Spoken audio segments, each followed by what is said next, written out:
Okay, so I'm impressed. I am very impressed by this little guy here. This is the Moft Float, and in today's video I'm going to be reviewing this. This is made for the iPad Air 5 and also the iPad Air 4. Let's go ahead and jump in. Now, to start off, I'm going to say that it takes a lot for me to review an accessory for a tablet, right? Because a lot of the ones that I either buy or that I get contacted by, let's say the manufacturer hits me up and say, hey, can you review, this for the tablet? I would usually do a little bit of research and then realize that, it's all crap and I just go ahead and pass. So it does take a lot for me to go ahead and decide to make a video about an accessory. And I can tell you that this here is definitely worth it. Again, this is the Moft Float. It's made for the iPad Air 5 and 4, but I think you can squeeze in the iPad Pro 11 inches because, as you know, the iPad Air 4 and the 5 are essentially the same size as the iPad Pro, with some very slight differences here and there, right? But anyway, the reason they call this the Moft Float is because you can make your tablet, I guess, float as a standalone monitor, and because it has this invisible stand. And they call this an invisible stand case because you can hide it here, right? You can't see. It just looks like a regular case. And then you can pull out the stand right there. And this part right here becomes just like a floating monitor, right? That you can adjust. And you can adjust this in quite a few different ways, right? One of the things that I complained about with the Samsung Galaxy Tab S8 Ultra's case is because when you put it in a mode where you put it on the table so that you can start drawing, the hinge, depending on the position, just go ahead and gets really loose, and then the tablet just falls flat against the surface. This one, they have what they call stable mode, which is you put the stand in this position right here, and then you can start drawing or taking down notes, and it is, I can tell you, it's rigid, it's solid.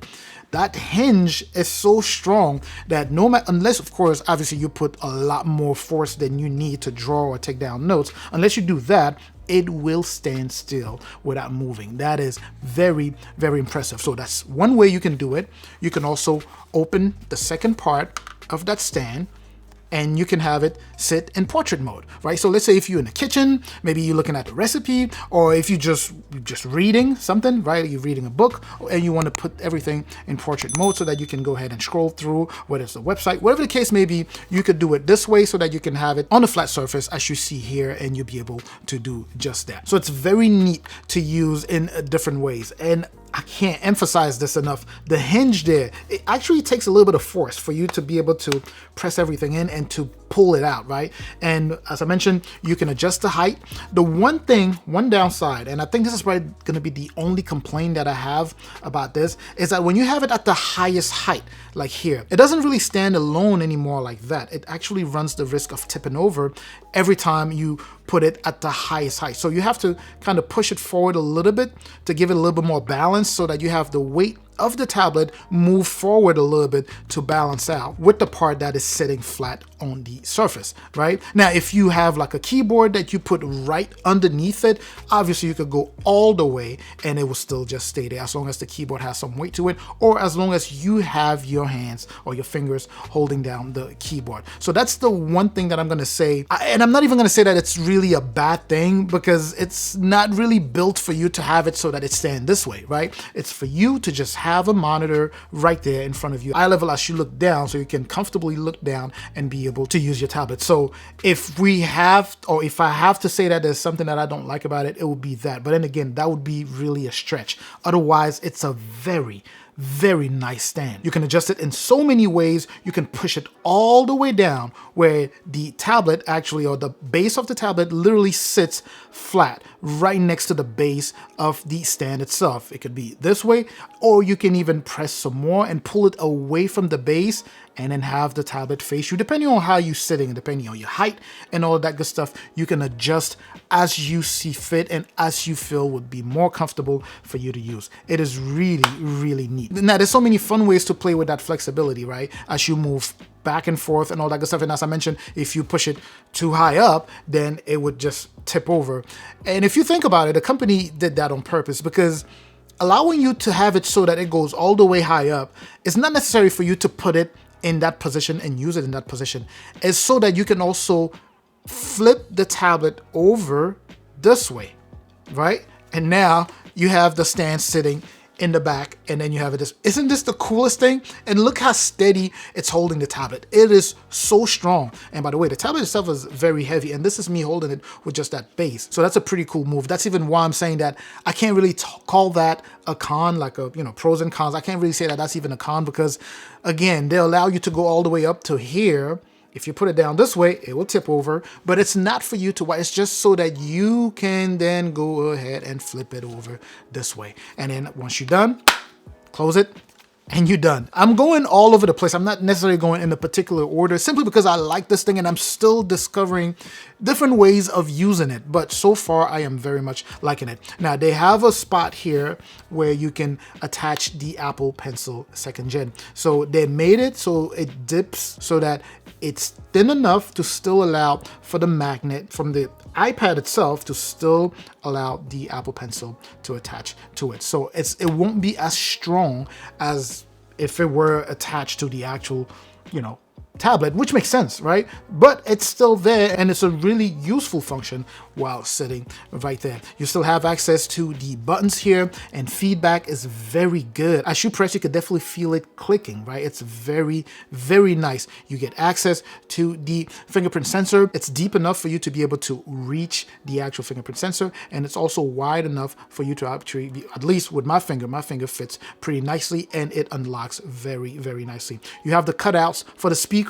They are very clean, laser clean cutouts, and I think they did a fantastic job with that. So the sound quality is coming out the same as if you didn't have the case on it. You still have access to the USB Type-C port there. Same with the mics. As you go around here, the mic at the top, you can still see it, and the mic on the side, you still have access to that. Now, going to the back here, we have the cutout for the camera, as I mentioned earlier, right? So you can see it's large enough to be able to fit the iPad Pro 11 inches camera there. Now, I no longer have my iPad Pro, but I suspect, again, they didn't say that on the box itself. It only says iPad Air 5, I think, but I'm pretty sure you can fit the iPad Pro in here. And that's going to be pretty much it as far as the overall review of this case goes. Now, next here, let's go ahead and talk protection. It feels like it's going to protect the crap out of your tablet. It feels like it's really, really protected. Like if you were to drop it on the back or maybe even on the side, it would still be protected. Now, don't go ahead and try that, but that's just the way it feels. It has kind of a rubbery material with a matte finish, with kind of like a mix of both, and it's very easy to get your tablet inside, to insert your tablet inside here and to take it out also, because it's very rubbery. I should pull it aside open so that you can squeeze in your tablet. It hugs the tablet, right? It holds it very tight, very snug, the way it holds it. And as I mentioned with the stand here, very well built, so very strong, right? And you can hold it in so many different ways. And on the go, all you got to do is just close it and you are essentially good to go. But overall, it does give a little bit of bulk, to your tablet. Obviously, because it's thick, it's supposed to be solid, it's supposed to protect your tablet, and be able to offer you all of the functionality that we went over there. So it's a little bit thick, but it's not overly, bulky in a way where it's actually uncomfortable carrying it around. It just gives it, as I mentioned, a little bit of thickness, and you have the stand sitting and hiding in the back here. But I don't think they could have built this any better, right? It just feels like the way they did it is the best way possible to go ahead and build it. Now, as far as the unboxing goes, we didn't necessarily do one, simply because it's pretty straightforward, right? You open the box and it's sitting right there in that piece of plastic paper. Once you take that out, the very first thing that you notice is going to be this sticker right here pointing at where you need to grab in order to pull out the stand. Because when you look at the case itself, you can't really tell where to put your finger so that you can pull it out. So they have that little arrow there, so that you can go ahead and use a little bit of your fingernail to grab it, get a little bit of leverage and pull it out, right? So you push first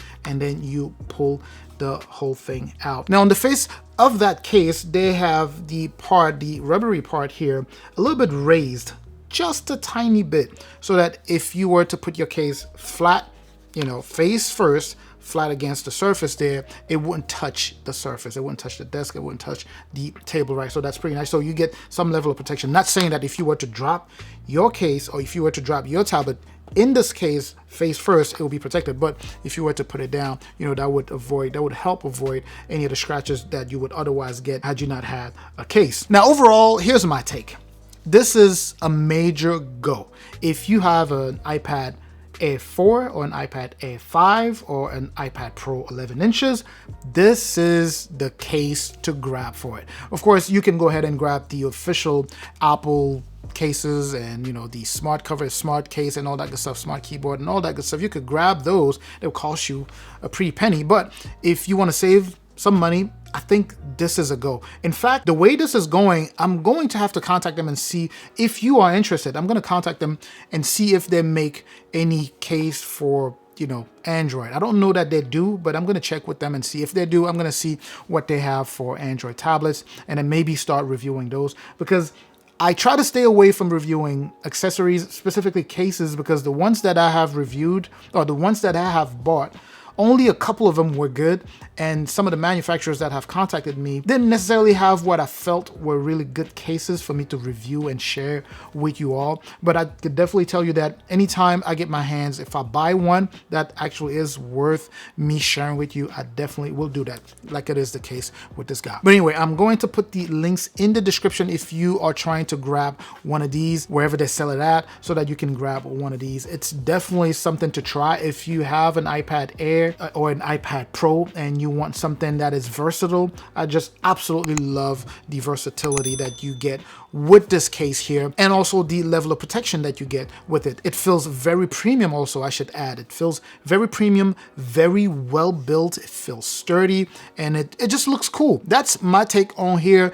If you have any questions, make sure to put those in the comment section. Make sure to comment, of course. Make sure to like the video, share this with anyone that you know owns an iPad Air 5, 4, iPad Pro 11. Make sure to share this with anyone you know is in the market for this type of accessory. And as I mentioned, make sure to like, subscribe if you haven't done so already. I'm going to catch you in that comment section. I'm also going to catch you in the next video, of course. Up until that next video, as always, stay safe out there.